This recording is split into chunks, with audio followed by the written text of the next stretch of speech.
Грани времени. Программа Владимира Карамурзы. Радио «Свобода». Добрый вечер. Самой неожиданной новостью минувших суток стал визит Рамзана Кадырова в Москву. Почему-то как во времена Сталина, когда не гас свет в его кабинете где-то до полуночи, позже, в это же время появился в Москве исполняющий обязанности главы Чеченской Республики. Зачем Кадыров прилетал в Кремль? Вот этот таинственный визит мы хотим обсудить с нашим гостем Александром Осовцовым, бывшим депутатом Государственной Думы и ветераном событий в Буденновске 1995 года, драматических, которые до сих пор на памяти у наших современников. Как вы считаете, Александр, это связано с выборами? Ну, первое. Я именно могу только считать, гадать, предполагать, потому что политика в России вновь, как когда-то в Советском Союзе, при Сталине и несколько позже, стала абсолютно непрозрачной. То есть вот зачем глава субъекта федерации приезжал в Кремль встречаться с президентом, нигде не сообщается. Сообщается, что приезжал. Все, конец рассказа. Точно так же, как, что последнее было такое интересное. Новый глава администрации президента. Почему именно этот человек? Почему Вайна, а не кто-то другой? Какие были еще кандидаты? Или министр образования женщина? Совершенно верно. Или чиновница администрации президента Васильева стала министром образования. А были ли альтернативные кандидатуры? А почему выбрали ее, а не кого-то другого? Полная непрозрачность, то ли бульдоги под ковром, то ли бульдогов нет. Ничего не понятно. Так и тут. Кадыров приезжал. Все. Наверное, было бы логичным предположить, и здесь уже начинается тот раздел конспирологии, который давно у специалистов называется кремлинология. Можно предположить, что это в связи с выборами. Кадыров же сейчас не президент, а исполняющий обязанности. Он идет на выборы. Вероятно, в рамках его якобы предвыборной агитационной кампании, я говорю якобы, потому что это уж совсем такие выборы условные. Их даже и в большей степени, чем в России в целом, и выборами это назвать нельзя. Наверное, в рамках его кампании ему надо что-то показать. Я думаю, даже не столько избирателям, сколько своим московским, прежде всего, а не грозненским и чеченским недоброжелателям и конкурентам. И для этого ему важно, чтобы Путин приехал поддержать его лично. Да, под предлогом открытия чемпионата России по дзюдо. Под любым предлогом. И чемпионат России по дзюдо, я думаю, Кадыров договорился провести в Грозном именно в расчете, что бывший дзюдоист Путин может не отказаться туда приехать. А губернатору, главе субъекта, который принимает у себя президента, а чтобы принять... Делимханов рядышком. Чтобы принять Путина, ясно, что Кадыров вообще ничего не пожалеет. То да, это повышает рейтинг кандидата в данном случае. Условно, конечно, потому что на самом деле первого лица республики повышает рейтинг, прежде всего, в аппаратной борьбе. Не в предвыборной, ее там нет. У него нет никаких конкурентов на выборах. А в аппаратной борьбе, потому что, как многие утверждают, у него есть серьезные противники в силовых структурах в Москве, вот в этой аппаратной борьбе это существенно укрепляет его позиции. Я думаю, я могу только предполагать, что с этим связано его стремление во что бы то ни стало как можно быстрее увидеть Путина, чтобы до и под предлогом якобы выборов успеть договориться, что тот приедет к нему в гости.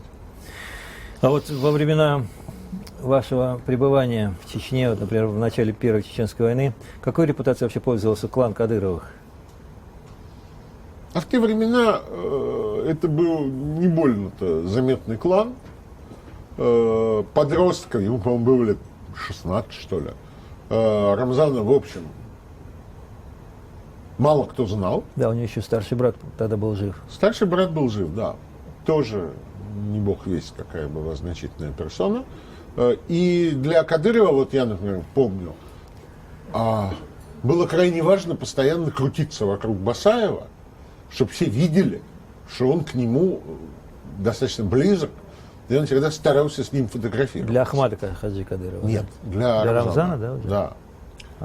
Он все время фотографировался с Басаевым, не раз, не два. Ахмад Кадыров был, да, сравнительно заметной фигурой, но заметной в основном в некотором, в прямом и переносном смысле слова, ритуально. Потому что он был муфтий, республика была, по крайней мере, в начале, вполне светская, назовем это своими именами. Ну-ка, советская даже, я бы сказал. И советская, и светская. Генерал Дудаев, смешные иногда выдавал тексты про ислам. Собственно, советский офицер, советский генерал Дудаев, советский полковник Масхадов. Какие из них были мусульмане? И Дудаев ничего в этом не понимал, не ориентировался. Я помню, утверждал публично, что мы самые настоящие мусульмане, и намаз готовы совершать хоть 3 раза в день. Хотя по правилам правоверные мусульмане должны совершать его гораздо чаще, чем 3 раза в день. Сейчас с нами на прямую связь вышел наш коллега Саид Бицоев, зам главного редактора газеты «Новое известие». Добрый вечер, Саид. Добрый вечер. Я знаю, что вы находитесь в республике. Как вы считаете, для чего, какие сейчас проблемы главные у вас на родине, чтобы прилетал глава республики в Москву с таким краткосрочным, но тем не менее каким-то экстренным делом? Вам слово. Я бы не стал придавать такого большого значения нынешнему его визиту, потому что они довольно часто происходят, по крайней мере, раза 2 в год. Кадыров летает в Москву и встречается с президентом. И, кстати, как вы видели, недавно президент встречался с губернатором Куйвашевым и другими главами регионов. Я бы здесь не хотел бы выглядеть оппонировать собеседнику и выглядеть как апологет кадыровской власти, но когда ты приезжаешь сюда и живешь жизнью рядового гражданина, то ты, конечно, видишь очень много того, за что, конечно, люди готовы были бы за него проголосовать, и для этого не надо проводить ни чемпионат мира по дзюдо, ни другие чемпионаты. Настолько разительно ситуация изменилась от того, что было, что люди, конечно же, понимая, что жизнь не сладкая в плане экономики, конечно же, людям очень тяжело жить. Впрочем, эту ситуацию по всей стране у нас рабочих мест маловато пока еще. Но у каждого человека бытовые вопросы, они на первый план выходят. И в этом вопросе, конечно же, у Кадырова феноменальное преимущество перед всеми другими кандидатами. Я просто не вижу людей, которые могли бы, даже без всяких чемпионатов и прочих, которые могли бы ему составить достойную конкуренцию на данном этапе. Может быть, в будущем появятся другие люди, более яркие лидеры. Я их на самом деле пока еще не вижу.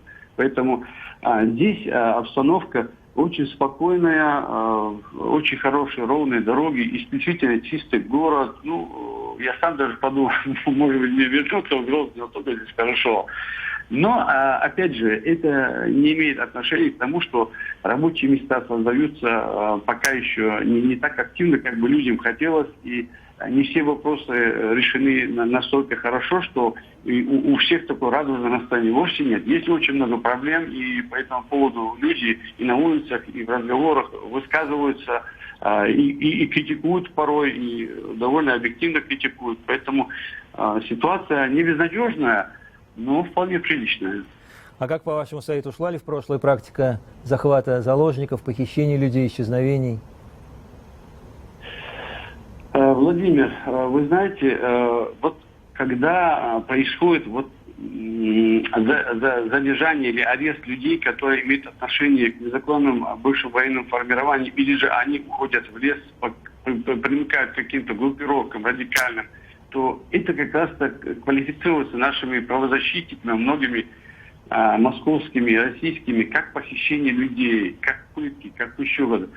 Я еще раньше говорил, пытки происходят у нас в МВД, они чуть ли не у нас легализованы. Пытки были, вот я рассказывал о своем случае, когда в Черкесске несколько дней пытали Адлана Бесоева, в результате чего он еще 1,5 года сидит в тюрьме. А похищение людей, вот чтобы были какие-то громкие истории, чтобы они были бы на устах у людей, которые вызывали бы такие громкие массовые акции, конечно же, этого нету. Но не все правозащитники знают ситуацию внутри республики, вот на низовом уровне, где-то вот в селах, в деревнях, те, которые ближе к горам, то, что в горах происходит. А молодежь между собой общается, и им более известна информация, которая тут существует. И они рассказывают, что да, есть молодежь, которая то ли симпатизирует, то ли их вербуют, то ли еще по каким-то причинам, по экономическим. Они, конечно же, не всегда бывают честными такими крестьянами-тружениками, а их вдруг взяли и захватили, и похитили, и пытали.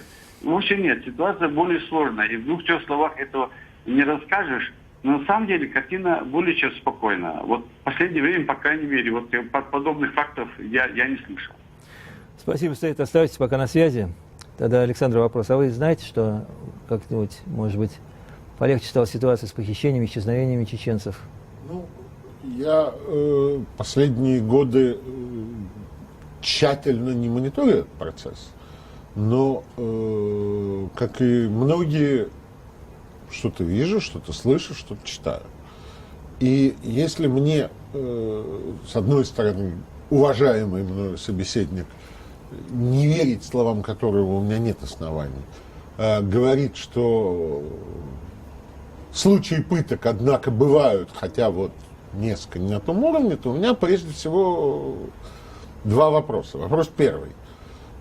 А разве вообще пытки могут на любом уровне существовать И быть оправданы, да. Российской Федерации с ее Конституцией, с ее законами в сколь угодно единичных случаях? Потому что для такого чудовищного, дикого, отвратительного явления, как пытки, даже 2 случая за 5 лет в одной стране, не говоря уже про один субъект Федерации, это в моих глазах предельно невозможно, нетерпимо и должно быть не просто исключено, а вот реально уничтожено.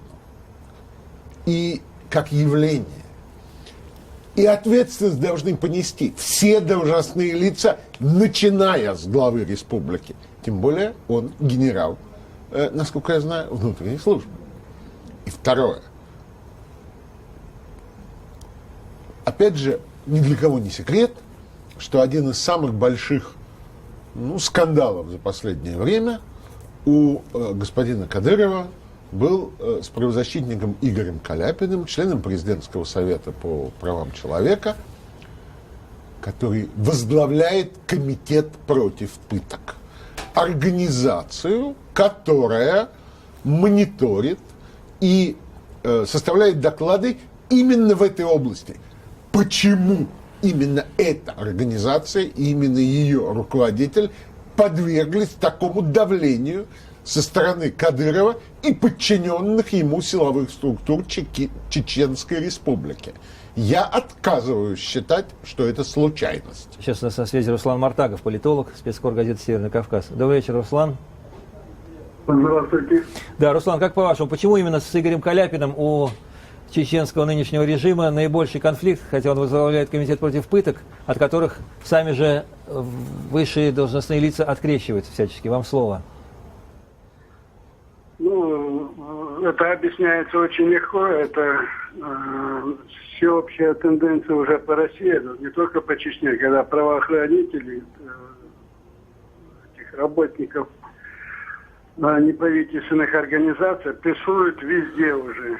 Но началось это, конечно, в Чечне, и началось с того, что нынешние силовые структуры Чечни в изрядной степени были запачканы в таких незаконных действиях, похищениях. Есть уже много доказанных случаев таких действий. Поэтому, когда такие дела расследуют, конечно, это не нравится, и, конечно, их начинают прессовать, чтобы они не появлялись на территории республики. А кто-нибудь из ваших родственников становился жертвой похищения или, не дай бог, таинственного исчезновения, Руслан? У меня 3 родственника погибли во Вторую войну. Похищений и пыток не было. Есть погибшие только. А вы скажите, пожалуйста, чем вы объясняете вот ночной таинственный визит главы республики в Кремль? Вы знаете, для меня интрига состоит в том, что почему этому визиту придали официальный характер. Ну, встретился правитель с фаворитом. Как говорится, в ряде государств, которые пока еще существуют на земле, и к которым, к сожалению, относится Россия, это в порядке вещей, иметь фаворита. Но могут они встречаться в любое время, в любом месте. Бог им судья. Но зачем вот придавать этому официальный статус, я только вижу одно объяснение. Наверное, чтобы правителя показать работающего в режиме нон-стоп. А так, просто другого объяснения у меня нету. Спасибо, Руслан. Тоже оставайтесь пока на связи. Хорошая слышимость сегодня с республикой. Александр, как вот вы считаете, фаворитизм такой, как явление, сейчас сохранился в Кремле? И почему именно вот Нет, так? подождите секундочку, Владимир, я вот сейчас плохо понимаю вопрос. Потому что значит сохранился? Он А никуда он не что? девался. Куда-то девался? Или он... Но мы считаем, какие-то 5 лет при Борисе Николаевиче. Ну, Да и 5 лет при Борисе Николаевиче не было такого, чтобы не было фаворитизма. Я, например, совершенно не но помню. если иметь в виду, например, Бориса Немцова, так это не был фаворит. А Нет, был секундочку, был. Просто хорошим. Назовем эти своими именами. просто фаворит оценочное А при слово. этом еще был Крыжаков. До того. Конечно. Нравится? Или Сосковец какой-нибудь. Вот, пожалуйста. А потом Путин. Поэтому он никуда не девался. И более того, все последние 16 уже лет его количество, важность и, я бы сказал, произвол в этой степени. Потому что вот даже то, что я уже сегодня упоминал, может нравиться Сергей Иванов. Мне он не нравился никогда, потому что я вообще не люблю КГБ. И генералов КГБ, ну вот мне трудно, за там исключением Алексея Петровича Кандаурова, относиться к ним с какой бы то ни было симпатией. Но я понимаю, что это некий персонаж Сергей Иванов. Конечно. Вот он, кроме того, что был какое-то время в большей или меньшей степени фаворитом Путина, он что-то представляет сам по себе. Он фигура.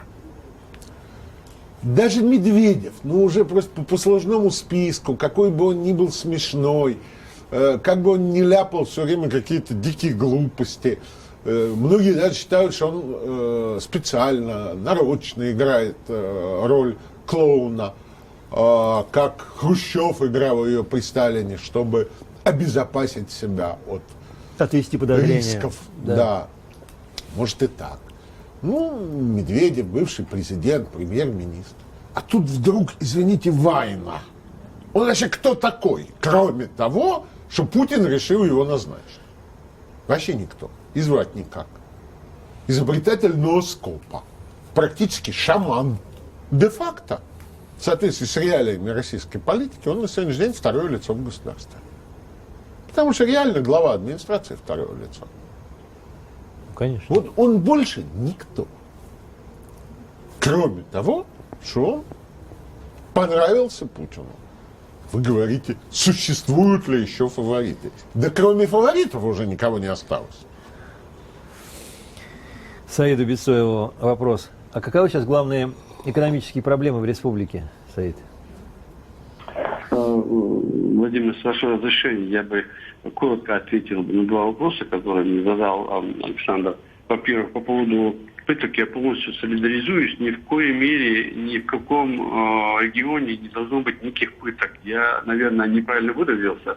Просто тем случаям, которые происходят здесь, в Чечне, придается такое огромное значение и вызывает большой резонанс. Вот что я имел в виду, а не то, что они могут быть и имеют право быть. Вовсе нет, конечно же. Это дикость, это средневековье. По поводу случая Скаляпин. Когда мы были в предыдущем эфире, я как раз при Игоре Владимировиче это сам говорил и категорически возражаю против такого отношения к людям, к уважаемым людям, возрастным людям, которые на самом деле занимаются добрым делом, пытаются помочь людям, попавшим в беду, а с ними обращается молодежь не очень корректно, более того, очень неуважительно, как раз мы об этом говорили. Поэтому у нас здесь разночтений нету. Да. По поводу того, что вы говорите, экономические проблемы, их огромное количество. Это большой воз, еще одна тележка, экономические проблемы. Потому что у людей нет никаких других проблем, кроме экономических. Потому что работы нет. Пашни вот-вот они очищены от мин, от бомб, от снарядов, от огромных осколков металлических, коими была покрыта вся земля Чеченской Республики, вплоть до гор. И сейчас более-менее запускают сельскохозяйственные какие-то хозяйства, в которых уже зерно стали. Вот я в этом году уже вижу второй сезон подряд, комбайны работают, трактора работают. То есть поля, как и в советские времена, они спахиваются, на них выращивается зерно. Вот овощи, фрукты, они просто активно стали сейчас продаваться здесь. Но этого очень мало. Может быть, это небольшой процент населения. А основная масса, конечно, не имеет работы. Вот чтобы вам было понятно, о чем идет речь. Я приехал в дом к матери, к Бачхамартан. И здесь какие-то работы на дому, у нас неким им заниматься, но куча молодежи, которые готовы за маленькие деньги снести сарай старый, снести какие-то построить новый забор, построить ворота. Любую работу берут молодежь и с удовольствием работают за копейки. Потому что иной работы у них нет. А 20-30 лет назад трудно было бы представить, чтобы молодой человек из другой семьи шел бы сюда и работал бы, нанимался бы на какой-то вольный труд. Если это не госслужба или это там, я не знаю, там какая-то профессия иная. А сейчас с удовольствием работают, потому что у людей нет денег. Кроме родительских пенсий, у людей, конечно, не хватает денег. Люди живут достаточно скромно. И поэтому это есть одна из главных проблем, которая вызывает недовольство населения. И эта проблема, мы все понимаем, она не региональная, она общая российская проблема. И российские деревни то же самое лишились работы, и крупные города лишились работы. Поэтому вот какие общие дела, так они и в Чеченской Республике аналогичные. Спасибо, Саид. Вопрос Александру. Как, по-вашему, исчезла ли вот та почва для сепаратизма, которая была в республике 25 лет назад? Нет, трудно судить. Я там давно не был. Но, на мой-то взгляд, окей, я сформулирую так. Та почва, возможно, и исчезла. Потому что та почва была почвой, состоявшей из желания многих людей. Тогда действительно многие чеченцы, особенно в начале войны и до войны, хотели отделиться от России и создать суверенное государство, рассуждая, в общем, достаточно просто, в чем-то примитивно. И нельзя сказать, что совсем уже неправильно. Почему грузинам можно, узбекам можно, эстонцам можно, молдаванам можно, а чеченцам нельзя? Чем мы хуже? Грубо говоря, указывая на произвол, который был осуществлен, а он действительно был осуществлен, это был произвол. Когда создавался Ленинско-Сталинский Советский Союз, и какие-то народы записали как жителей титульной нации союзных республик, какие-то автономных, каких-то еще меньше. Потом кого-то подняли. потому что создали Казахскую республику, создали еще несколько разных союзных республик, а кого-то оставили автономными. Да еще чеченцев и ингушей в одну объединили, потом разъединили при советской же власти. Да еще их депортировали. Ну, это само собой. В промежутке депортировали, как многих тоже. Поэтому здесь почва была понятна. Сейчас, скажем так, ее наверняка не так видно.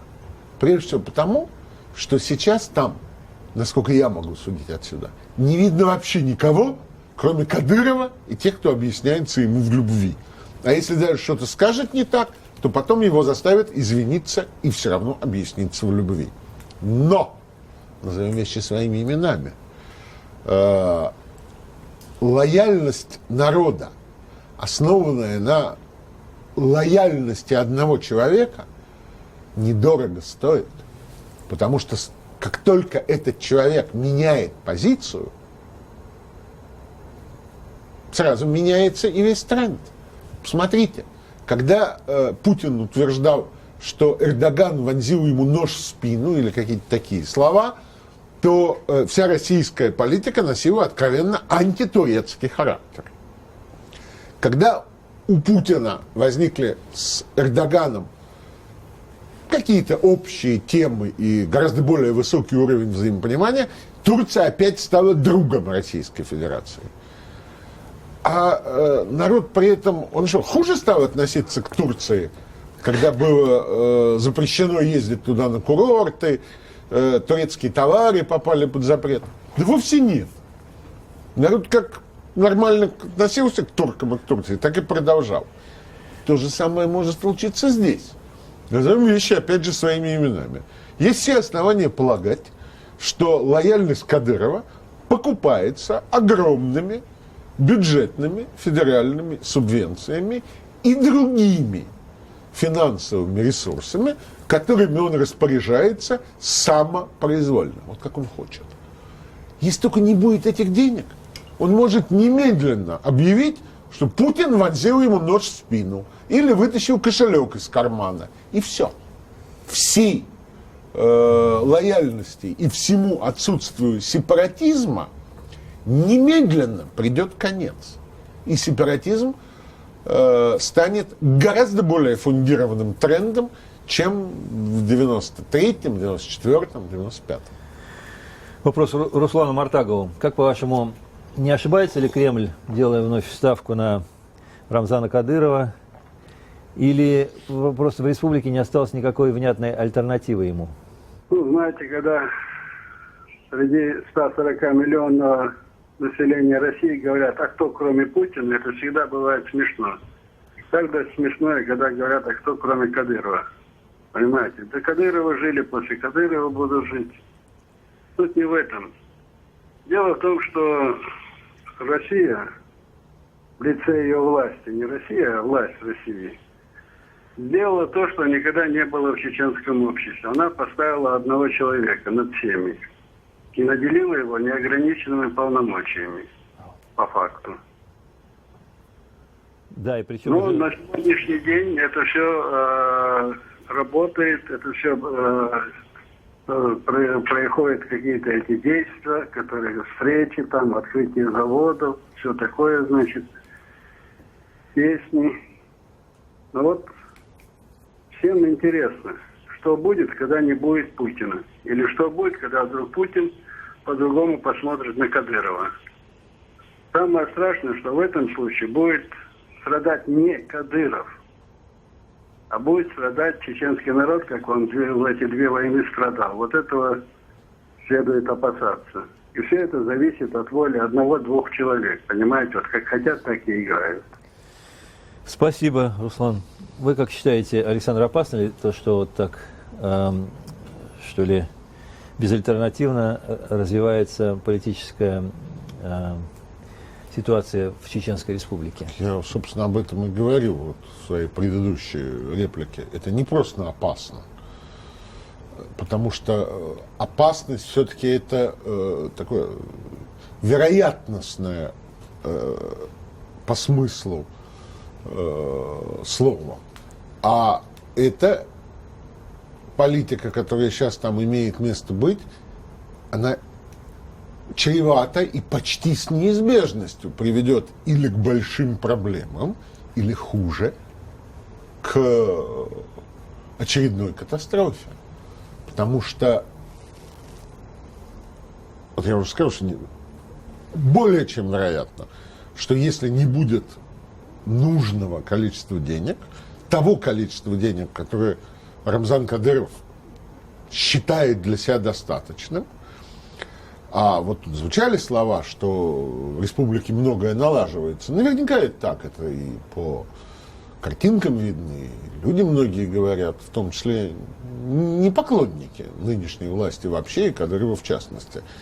Но ведь самое огромное впечатление производит из того, что я, по крайней мере, видел, это имение Кадырова и его, я даже не могу сказать, зоопарк, потому что это какой-то царский зверинец. Я в зоопарках, как вы знаете, Володя, кое-что понимаю. Понимаете, конечно. Так вот, это царский зверинец, тут другого названия это нет.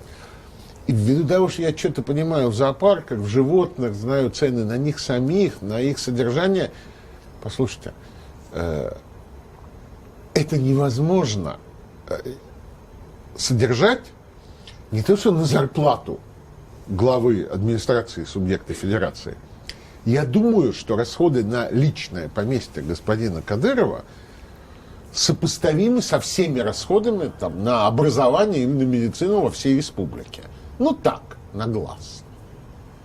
Поэтому значительную часть этих денег он тратит на себя, б, на своих приближенных, с, разумеется, на свои отряды, на силовые структуры, которые подчинены ему лично. И вот эти расходы он сокращать не будет, независимо от того, сколько ему шлют денег из Москвы. И если их будет мало, то он попытается силой взять больше. Тем более, что опыт у него есть. Его лояльность, его клана, его отца и их группы уже один раз купили за большие деньги. Он знает, как правильно эту лояльность продавать, как торговать своей преданностью. Руслан, а каков сейчас уровень коррумпированности вообще в республике? Заметен ли какой-то всплеск коррупции среди чиновников? Во-первых, знаете, лет 5 назад еще можно было говорить о Чечне как о каком-то таком экзотическом образовании на территории России со своими такими грубо говоря, прибамбасами в области экономики, финансовых распределений, в области здравоохранения, правопорядка и так далее, и так далее. Но на сегодняшний день, Володя, я могу сказать, Чечня вошла Россия вошла в состав Чечни. Коррупция ровно такая же, как во всех остальных регионах. Ни больше, ни меньше. Понимаете, вот это вот с моей точки зрения, хотя это немножко дико прозвучит, но уже какое-то достижение, что нашу республику уже как-то в отдельный ряд не ставят. Все так же, Володя, как и во всей России. Александр, вы как считаете? Вы знаете, нет. Я думаю, что то, что сказал предыдущий комментатор, оно абсолютно логично и соответствует законам развития любых больших систем, на самом деле, социальных в том числе. Потому что они всегда выстраиваются по некоторому, если угодно, образцу, в том числе в ряде ситуаций по худшему.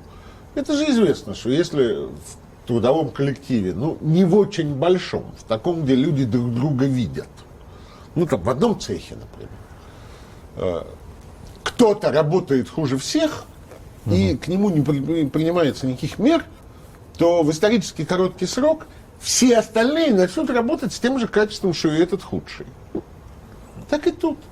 Коррупция во всех регионах России прежде всего в короткий срок, за 5 лет буквально, как вот было сказано, я склонен согласиться с этой оценкой, достигла того же самого уровня. И в этом смысле, и в этом тоже. Я думаю, что не единственным. Россия вошла в состав Чечни. Да. При том, что, как я уже сказал, там по-прежнему самый большой, но раньше это был небывалый уровень изъятия из бюджетов и внебюджетных фондов в пользу потребления первого лица и его ближайшего окружения. А сейчас уже, я думаю, что очень многие губернаторы, если не тот же процент, то на том же уровне это делают. Но мало этого. Они уже и обнаглели многие примерно до уровня Рамзана Кадырова, когда самарский губернатор Меркушкин тут на днях не только сказал что-то вроде того, что да, мы вот то делаем не так, это делаем не эдак, но он еще и, обращаясь к избирателям, сказал: а кто виноват-то? Вы же сами нас выбрали, и никаких условий нам при этом не поставили, чтобы мы этого не делали, того не делали. Ну да, и Кадыров может сказать то же самое. Меня выбирают таким большинством, он может сказать, что, собственно, мне дан мандат на неограниченный произвол. То, что его выбирают не только в ситуации отсутствия процедуры выборов и права голоса, но еще и под дулами автоматов. Вот здесь же сейчас вот эта фотография, где он почти муфти, а вот на другой, где он идет вдоль строя автоматчиков. Да, рядом, там он спецназовец. Да, Делимханов улыбающийся. Это же понятно, что это все некоторого рода, я не знаю, янычары, которые осуществляют силовую поддержку, как теперь принято говорить, а попросту говоря, насилие вооруженное по отношению ко всем, кто попытается даже рот открыть. Вот и происходит такой синергетический, как принято в науке говорить, процесс, когда одна тенденция негативная подписывает другую, еще более негативную. Вопрос Саиду Бицоеву. Вот мы слышали сегодня в разговоре двух лидеров, федерального и республиканского, разговор о дзюдо, о турнире, о школе. Насколько органично вообще развитие этих силовых единоборств для республики? Это всегда так было или это сейчас вошло в моду с, что ли, установлением нынешнего режима в Кремле? Здесь на этот вопрос, наверное, можно двояко ответить. Во-первых, Грозный всегда являлся центром развития многих видов спорта еще со времен Советского Союза. Здесь проводился чемпионат СССР по каноэ, по гребле, здесь проводился чемпионат СССР по мотокроссу, чемпионат СССР по парашютному спорту и ряд других соревнований. Кубок СССР по боксу, когда в Чечне было очень много талантливых боксеров, привозили чемпионат сюда. Поэтому то, что сейчас делает Кадыров, это продолжение традиции того, что было раньше. Но при этом надо, конечно же, признать, что сегодня есть все-таки момент чрезмерного увлечения этими спортивными соревнованиями. Я в данный момент не имею в виду проведение чемпионата, недавно проходил чемпионат Европы по тэквондо. Приезжали представители с Европы, они видят, хорошая спортивная база, они могут принимать людей, обеспечить безопасность, и болельщики очень интересуются. И на высшем уровне прошел этот чемпионат. Не говоря уже о том, что здесь же был чемпионат России по греко-римской борьбе. Вот. Поэтому люди с удовольствием приезжают, потому что просто стал такой площадкой известной. После войны людям всегда интересно увидеть, что же произошло. На этом контрасте, на интересе этих людей, туристов, многих приезжающих, строятся вот эти планы для проведения многих спортивных мероприятий. Но я все-таки должен сказать, что я не поддерживаю чрезмерное увлечение многими спортивными соревнованиями, которые здесь внутри происходят. Эти бои без правил не свойственны нашим традициям, нашим каким-то национальным особенностям, когда бьют по морде. Вы знаете, в Чечне никогда не был особенно развит бокс. Была вольная борьба. Вольная борьба – это состязание интеллекта, состязание физической выносливости и прочее. А бокс это все-таки вот для кавказского человека, это надо понимать его характер. Когда тебя бьют по морде, довольно неприятно. А сейчас вот эти виды, они развиваются. Здесь тоже в том числе, что в мире есть такой тренд на проведение состязаний спортивных. Но это не самое лучшее, что нужно сегодня чеченскому народу, пережившим две эти разрушительные войны. Нам сегодня надо показывать образцы культурного развития, образовательного такого процесса, восстановления каких-то национальных традиций, которые раньше существовали, потому что эти две войны в том числе нанесли огромный ущерб для сознание подрастающего поколения. Поэтому спорт не тот тренд, который, наверное, был бы сегодня необходим чеченскому народу. В этом плане я говорю, что, может быть, чрезмерное увлечение есть в том числе. Спасибо, Саид. Тот же вопрос Руслану Мартагову. Как давно ли вот это в моду вошло, вот это увлечение теми же видами, которыми увлекается глава государства? Может быть, элемент какого-то тщеславия тут есть, потому что значительную часть беседы посвятили вот именно этому, умаслить президента насчет того, что мы любим те же виды спорта, что и вы. Вам слово, Руслан. Ну, знаете, когда у нас предыдущий президент занимался этим, большим теннисом, все считали развивать у себя теннис, строить корты, покупать сетки, валаны или мячи, как их там. Там мячи, да. Если завтра будет другой какой-нибудь шахматист вместо Путина, то, я думаю, везде, по всем регионам, если сохранится нынешняя система власти, будет открыто очень много неувосяков. Так что здесь все это зависит от моды. Ну, в принципе, на Кавказе издавна были развиты силовые единоборства. Но, знаете, не до такой степени, чтобы делать из этого государственную какую-то политику. Вот как это происходит сейчас. Да, Александр, как вообще вот спорт, мы понимаем, что он давно уже не вне политики, но как он в российской вот этой византийской культуре служит политическим тоже каким-то таким? Да правильно сказали уже мои сегодняшние собеседники. Это ж была когда-то, я уже даже не помню, придуманная или реальная фраза одного губернатора на Вопрос. сломе эпох, как раз после Ельцина, в начале Путина. Только в теннис научились играть, и тут на тебе. Причем сказал он это, пытаясь понять, что ему делать, стоя на горных лыжах. Немолодой уже человек. Ну, это не просто, я бы даже сказал, византийщина. Понятно, что византийщина. Это раболепие. Знаете, я даже не уверен, на самом деле, что Путин был бы кем-то очень недоволен, если бы какой-нибудь губернатор был равнодушен к дзюдо, не развивал его и не обращал на него внимания. Вряд ли, ну вот при всей его мелочности, вряд ли он человек настолько мелочный, что он за это снял бы губернатора с работы. Нет, это они сами считают, что надо вести себя именно так. Это не цензура, Володя, это самоцензура. Это не хозяин плохой, это холопы, рабы на уровне спинного мозга. Ельцин же никого не заставлял играть в теннис.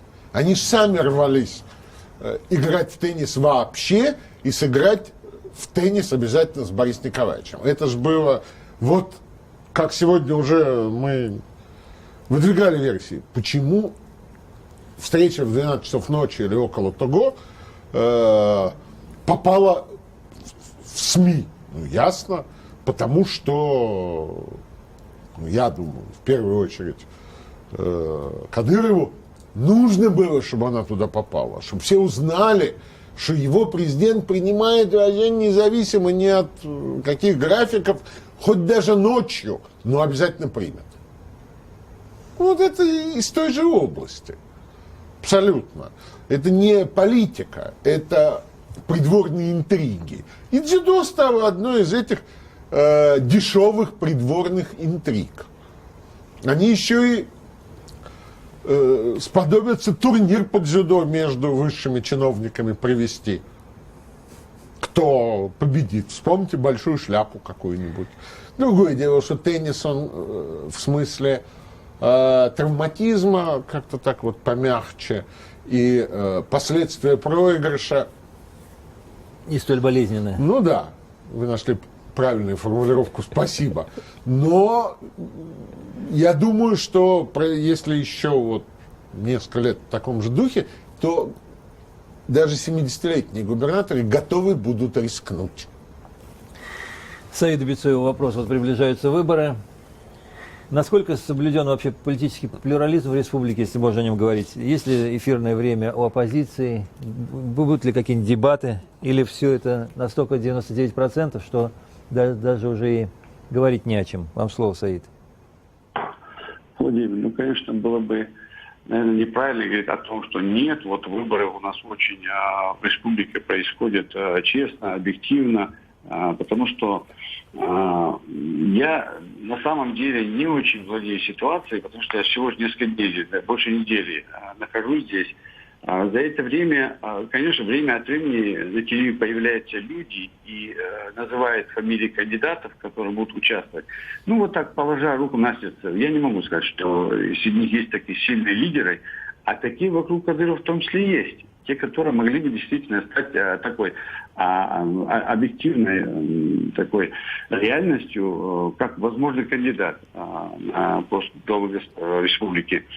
Дебаты как таковые пока не проводятся, но время от времени эти сюжеты здесь на телевидении появляются, и я не вижу, конечно, ничего такого, чтобы отличало бы ситуацию республики от того, что происходит у нас в целом по стране. Точно такая ситуация, ни хуже, ни лучше, поверьте мне, поэтому я не думаю, что тут есть какие-то вещи, которые отличают республику. Да, высокий процент будет, наверняка будет. Но в том числе будут и голосующие, потому что эта вещь, она, я не знаю, не могу сказать, что это очень правильное решение, в том числе, когда работающие, в том числе включая всех своих сочувствующих, всех своих друзей, там прочее, они идут голосовать все вместе. Вот здесь после войны этот процесс более активен, чем в целом по России. Поэтому я не знаю, я не могу сказать, что эта цифра объективная, но в том числе голосование приходит достаточно активно, это точно.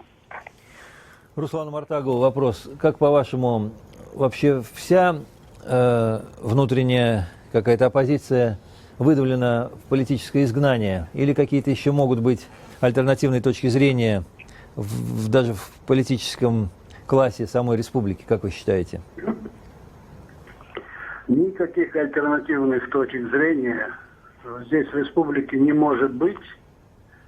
И практика это уже достаточно хорошо показала. Как говорил наш собеседник, заставят извиняться только так. И хорошо, если этим только кончится. Поэтому говорить о том, что какие-то альтернативные точки, какие-то лидеры появились там, это абсолютно исключено в нынешней ситуации. Политическое поле вытоптано чисто-чисто. Поэтому надо с этим как-то считаться, что ли, но не смириться, конечно, но считаться надо. Спасибо, Руслан. Как вы считаете, Александр, ожидают ли политологов какие-нибудь сюрпризы на выборах главы Чеченской Республики? Нет, я считаю, что никакие сюрпризы в рамках той процедуры, которую принято называть в этих случаях выборами, не может быть. Просто потому, что она не предусматривает возможности сюрпризов. Ну, Владимир, что повторять очевидно? Могли быть сюрпризы на выборах депутатов Верховного Совета СССР в 1970, неважно каком году. Не могло быть по определению. Ситуация могла закончиться и закончилась позже намного, чем в 70 году. Тем, что сам Верховный Совет прекратил свое существование.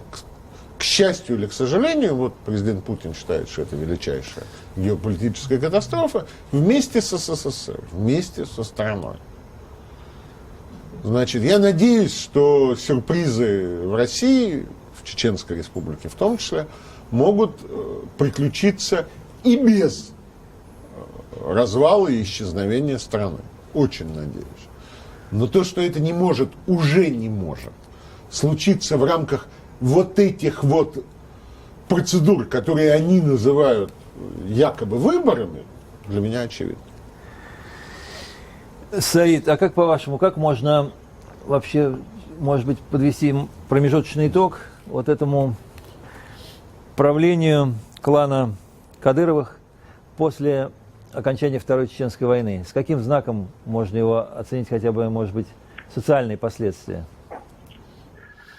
Ну, об этом мы и в предыдущих разговорах не раз упоминали, признавая многое из того, что здесь говорили оппоненты, без сомнения, были моменты, когда перегибы случались и неприятные вещи, их нельзя отрицать, мы были свидетелями этого, но при этом, вот когда ты разговариваешь со взрослыми людьми, вот сидя в республике, все они говорят, да, нам вот то-то не нравится. Ну, и слава богу, что они об этом говорят, что было бы ужасно, если бы все хвалили, как, допустим, обычно подчиненные хвалят своих начальников. Но при этом все признают, что то, что за этот период, за этот промежуток с огромными потерями, с огромными трагедиями личностными, семейными, клановыми, все-таки ситуация настолько она изменилась, что сегодня я из Грузии выехал, и через Черкесск, от Черкесска до Дагестана практически проехал. Весь путь сегодняшний день буквально. И только въезжая на территорию Ингушетии, на Чечню, ты понимаешь, что таких дорог, ну, может быть, в Домодедово, в Москве есть такая дорога, какая построена. Вот здесь федеральная трасса, участок федеральной трассы, который проходит через Чечню, это была фантастическая дорога. И таких показателей, которые характеризуют вот этот промежуток, который проделал Ислам Кадыров, как вы говорите, то это нельзя отрицать. Есть много моментов, когда люди сегодня, даже признавая вот эти ошибки, вот это нельзя отрицать, это все есть. Но при этом люди сегодня вечером перекрываются, как в Европе. Проспект Центральный, который носит имя президента Путина, перекрывается, как в Европе. И каждую субботу население до глубокой ночи гуляет. Раньше этого было невозможно просто даже во сне представить. Есть вот этот фонтан, есть много зданий, есть много концертных площадок, есть очень много фольклорных программ телевизионных, которые возвращают людей к своим истокам. То есть возрождение, в принципе, социальной жизни тоже происходит, хотя без ошибок не обходится. Вот так я охарактеризовал бы.